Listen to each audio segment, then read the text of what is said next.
Basic dama puzzle ulit tayo mga bossing. Alright, sulong dito ang puti, talunin ang itim. Okay, parehas lang piyesa, lahat yan ay piyon. Okay, paano? Kita naman, no? Hanapin mo lang yung mga butas dyan. Yan. Ibig sabihin, yan ang target, no? So, ang key move natin dito ay dito lang. Kain. Okay. Dalawa yan.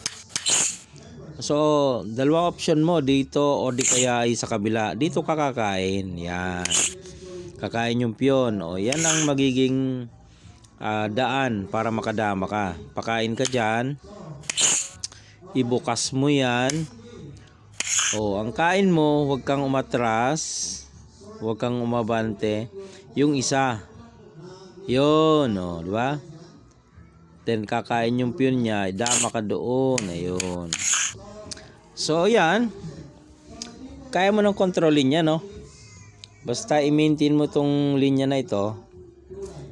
Suportahan mo ng mga piyon mo. Winning na yan. For example, ganito. O, dyan siya. Dito ka.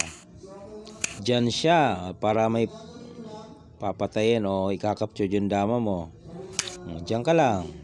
Timing ka na lang dyan. Saan siya? Yan. O, timing. Maintain mo yung linya na yan. Oh. Pwede naman siya magpakain eh. Pwede din pakain tapos pakain. Balikan natin yan ba? Diyan siya dito.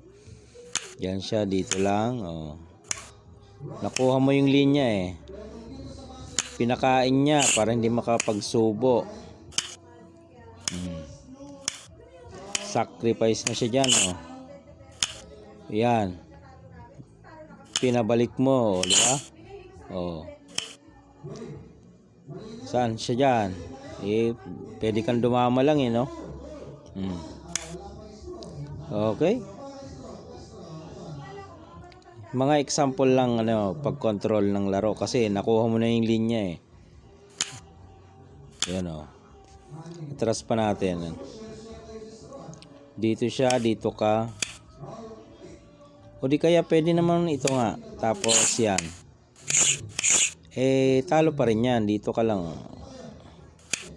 Dito siya. Dito siya. O di gagapang na yung isa mo. Dito siya. O, dito siya. Dito siya. O, yan. Pwede niya ipakain. E di ito ikain mo. Ikain mo yan. Para pagdama niya, ipakain mo. Eh, mga example lang paano kontrolin. Siyempre, diskarte nyo na yon. Nakadama na kayo dun eh. Alright.